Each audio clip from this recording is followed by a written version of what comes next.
یہ جو ہکا کے لے جاتے ہیں عدیلے کے گئے تھے. تو حضور نے لوگوں سے کہا کہ قربانی کرو. تو راوی یوں کہتا ہے کہ سارے بیٹھے کے بیٹھے رہ گئے. یہ ایک منظر ایسا دیکھا کہ حضور نے فرمایا اور صحابہ اٹھے.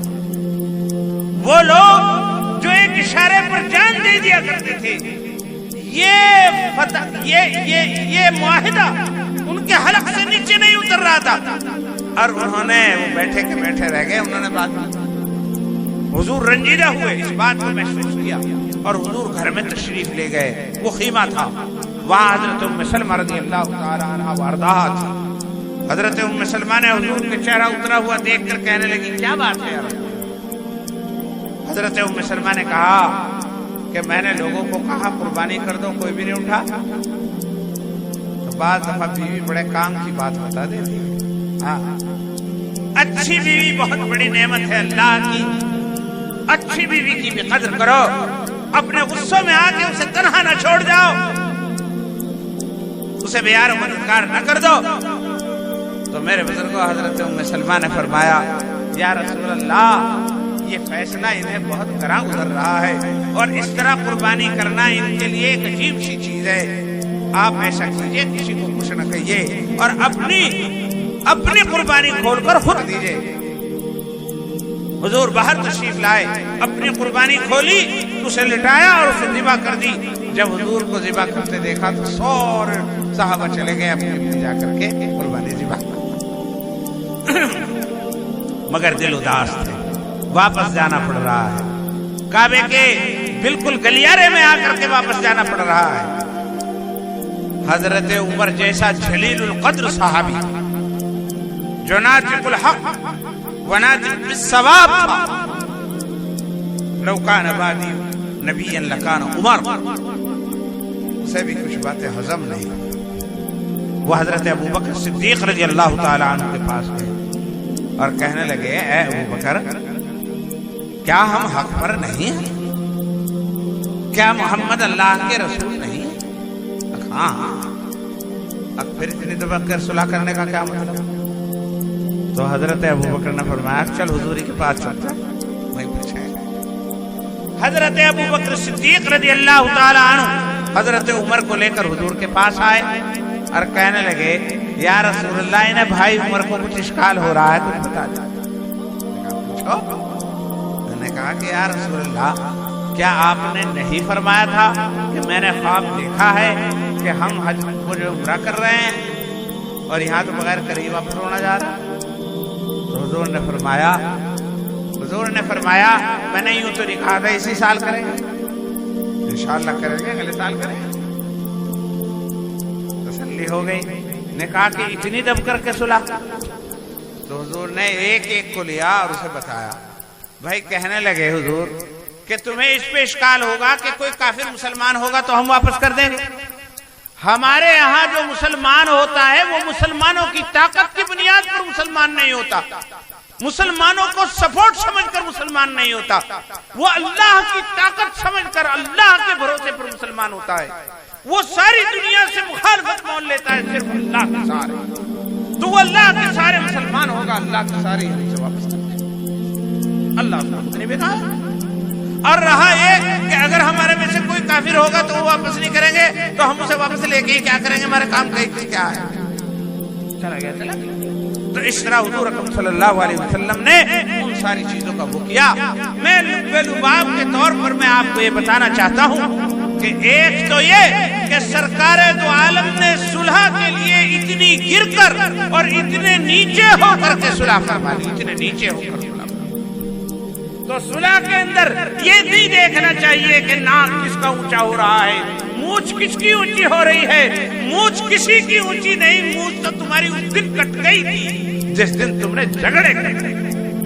کچھ اندر چلے گئے تھے، کچھ مر گئے تھے اور کچھ وہ ہو گئے تھے، مجھ تو اس دل کٹ گئی تھی جب مطلب یہ کہ تم ضمانتوں کے لیے پھرتے ہو اور ایک دوسرے کو ڈھونڈتے پھر رہے، اس روز کٹ گئی تھی۔ اب تو باقی عزت بچانے کی بات ہے، اس لیے اگر صلح کرنے کے لیے جھک کر کے کرنی پڑے تو کسی غیر کے سامنے ہی نہیں، اپنے لیے، اپنوں کے لیے، اپنے بچوں کے لیے، اپنی بیویوں کے لیے، اپنی بیٹیوں کے لیے، اپنی برادری کے لیے کوئی غیر لوگ نہیں ہے جن کے سامنے جھکنا پڑ رہا ہے۔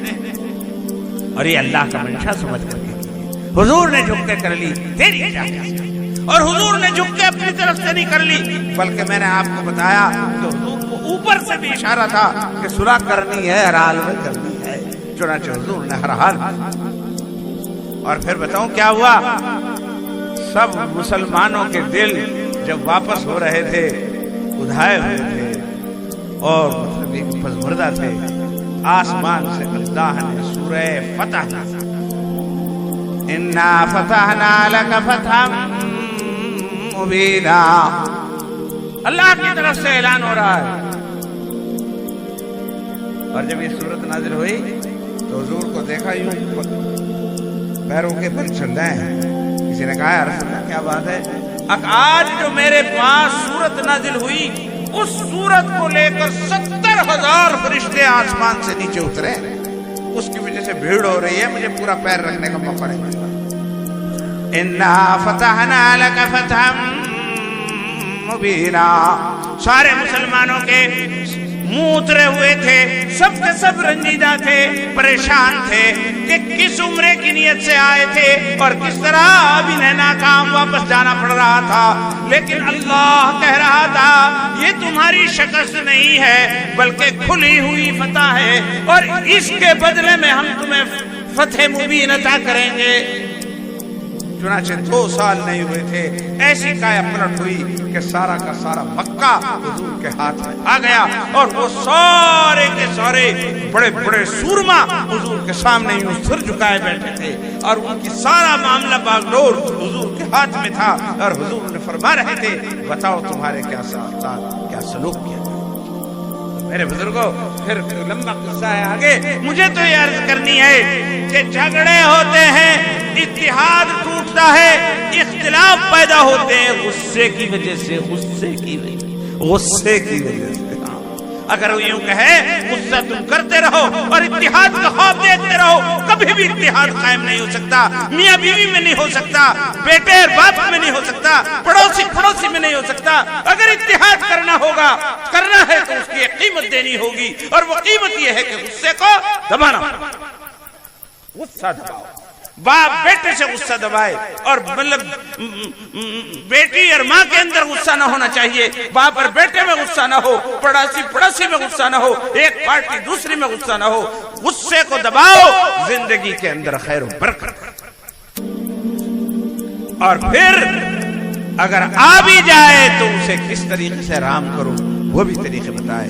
ہاں جی، کھڑے ہو تو بیٹھ جاؤ، بیٹھ جاؤ، باہر ہو تو اندر ہو جاؤ۔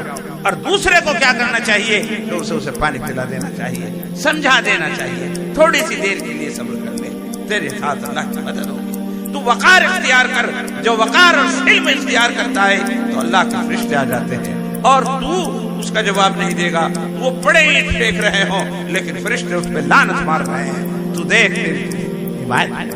تو میرے بزرگوں جب یہ کام کرو گے تو گھر میں بھی اتحاد ہوگا، پڑوس میں بھی اتحاد ہوگا، خاندان میں بھی اتحاد ہوگا، گاؤں میں بھی اتحاد ہوگا، علاقے میں بھی اتحاد ہوگا، ملکوں میں بھی اتحاد ہوگا، مگر اسی شرط پر ہوگا کہ غصے کو پینا ہوگا، وقار اور سنجیدگی اپنے اندر پیدا کرنی ہوگی۔ اور پھر اگر ہو گیا کچھ ہو گیا، جو ہو گیا اس کا بھی ایک طریقہ ہے، وہ صلح کرنی ہوگی، اور صلح کر کے ہمیں اپنی پچھلی تلافی کرنی ہوگی، اور صلح کے اندر ہمیں یہ کرنا ہوگا کہ کتنی ہمیں جھک کر کے صلح کرنی پڑے، اللہ کے لیے اگر آپ صلح کریں گے تو انشاءاللہ اللہ رب العزت آپ کی مدد فرمائیں گے اور آپ کو فتح مبین عطا کریں گے، فتح عطا کریں گے۔ مجھے پتہ نہیں یہاں کون کون لوگ ہیں اور کون کون لوگ نہیں ہیں، اس کا کہاں سے تعلق ہے، لیکن تم جو بھی کوئی ہو، تم ایک ہی رنگ و نسل کے لوگ ہو، ایک ہی خاندان اور برادری کے لوگ ہو، ایک ہی گاؤں کے اور ایک ہی کاٹھی کے لوگ ہو۔ تم میں سے ہر ایک کا فرض ہے کہ جس نے یہ بات سنی اس نے سن لی، اور جس نے نہیں سنی وہ دوسروں کو سنائے، اور ہر آدمی داعی بن جائے اس بات کا کہ انشاءاللہ ہم اپنے گاؤں کے اندر امن قائم کریں گے، اور جو کچھ خرابیاں ہو گئی اسے دور کریں گے۔ یہ ہرگز ہوا نہیں بنائیں گے کہ صاحب پھنسرا سورا پھنسا کرے، اور یہ تو تھا ہی اس لائق کہ بچنا چاہیے، بہت منہ اٹھا کے چلا کرے تھا۔ یہ بہت غلط چیز ہے، اس لیے غلط چیز ہے یہ، چاہے وہ آپ کی بات صحیح ہو، بہت منہ اٹھا کے چلے، چاہے بات صحیح ہو، لیکن جس طرح منہ اٹھا کے چلنے پہ اللہ نے اسے سزا دے دی، اس بدخواہی اور شماتت اعلیٰ پر اللہ تجھے بھی سزا دے سکتا ہے۔ منہ اٹھا کے چلنا اور تکبر کرنا اگر گناہ ہے تو شماتت اعلیٰ، دوسرے کی پریشانی کے اوپر خوش ہونا، یہ بھی اللہ بہت کہیں تیرا نام نمبر آ جائے اور کہے اگلی میرا کہے پہ آ جائے گا، بس یوں نہ پوچھ کہے پہ آ جائے گا، بس جب آنا ہوئے تو آ ہی جائے گا، آنا ہوگا تو آ ہی جائے گا۔ اس لیے ہر شخص ڈرے اور اس بات کی کوشش میں لگ جائے کہ صاحب ایک تو غصہ نہیں، اپنے اندر سے غصہ ختم کر دیں گے، حلم اور وقار پیدا کریں گے، غصے کو دبائیں گے، اپنے کے بھی اور دوسرے کے بھی، اور صاحب جو ہو گیا اسے مٹانے کی یہی شکل ہے کہ آپ مسلمان، اللہ والے، داڑھیوں والے، نمازوں والے، کلمے والے اپنے بھائیوں کو اتنا پریشان ہوتے ہوئے نہ دیکھو، اور اس بات کی کوشش کرو کہ اللہ تعالیٰ امن و امان اور محبت کی اور فضا قائم۔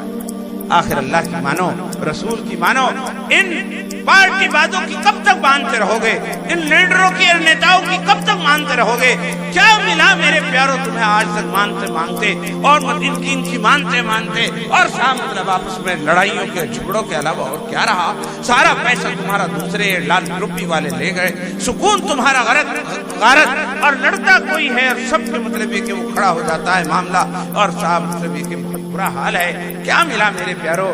مان جاؤ اور ان مطلب یہ کہ ان کے شیطان کے نمائندوں کی ماننے کی بجائے رحمان کے نمائندے جناب رسول اللہ صلی اللہ علیہ وسلم کی مان لو، اور اگر آخرت کے لیے نہیں مانتے تو دنیا کو سنوارنے کے لیے مان لو۔ میرے بزرگوں، جس کے لاکھوں روپے لگ گئے ہوں یا لاکھوں روپے لگنے کی امید ہو، کیا آپ سوچتے ہیں کہ اس کا بچہ بہت اچھی تعلیم حاصل کر لے گا؟ اس کی بچیوں کی بہت اچھی شادی ہو جائے گی؟ وہ گھر میں ساتھ کوئی اچھا گھر بنا سکے گا؟ جو اتنے روپے لاکھوں روپے کے حساب سے خرچ کر رہا ہے، اس کی بہت ساری ضرورتیں پوری نہیں ہو پائی۔ میرے بزرگوں، مان لو، تو اگر میرا نہیں بنتا نہ بن، اپنا تو بن۔ اگر اللہ کی نہیں مانتا، رسول اللہ کی نہیں مانتا، لیکن اپنی تو مان لو، اپنے اوپر تو رحم کرو، اپنے بچوں پر تو رحم کرو، اپنی بچیوں پر تو رحم کرو، اپنے مکان تو بنا لو۔ اگر اللہ کی اور اس کی رسول کی بھی نہیں مانتے تو اپنے ہی مان، اپنے ہی۔ تمہاری دنیا ہی تمہیں پکار کر کے کہہ رہی ہے، تمہارے بچے، کہ ہم بے زیور تعلیم سے آراستہ نہیں، ہمیں علم چاہیے، ہمیں اخلاق چاہیے، ہمیں آپ کا پیار چاہیے، ہمیں آپ کی جیل نہیں چاہیے، ہمیں آپ کی مقدمے نہیں چاہیے، ہمیں محبت چاہیے، ہمیں الفت چاہیے۔ یہ اگر دینی ہے تو محبت کی خوب بنانی ہے، محبت کی خوب بناؤ۔ میرا پیغام محبت ہے، جہاں تک پہنچے مجھے یہ بتاؤ، میری بات کس پلے بھی پڑی یا میں یوں بھاگ کے چل دیا؟ کس کے پلے پڑی؟ اچھا، پلے پڑی۔ اچھا، میں نے ایک خدمت آپ کے سبب کی ہے، ایک تو خود آپ کے لیے کہ آپ اپنے لیے غصہ چھوڑ۔ دوسری بات یہ ہے کہ اگر اڑوس میں پڑوس میں بھائی کو بند کو غصہ آ جائے تو اسے پانی پلاؤ، اسے کبھی نہ ابالو۔ تیسری بات جو ہے، جو ہو چکے ہیں یہاں، جو کچھ ہو چکا، اس کے لیے پوری کوشش کرو، اور اللہ کا فریضہ سمجھ کر کے کوشش کرو کہ کسی طریقے سے ان کے معاملے ٹھیک ہو جائیں، وہ اپنے بچوں میں رہیں، اور جو نقصان ہو گیا اس کے اللہ تعالیٰ تلافی فرمائے۔ اللہ رب العزت مجھے اور پوری امت مسلمہ کو عمل کرنے کی توفیق عطا فرمائے۔ لیکن میں یہاں جب آیا تو سوچ ہی رہا تھا کیا کہوں، جو کچھ سوچ رہا تھا پتہ نہیں کیا سوچ رہا تھا، یہاں بات سن کر کے ایک طرح کا ذہن بن گیا، اور میں نے اس طرح کی باتیں آپ سے کہہ دی۔ ویسے پہلے بھی سوچتا تھا کہ کہیں آپ سے بات کرنے کا موقع مل جائے،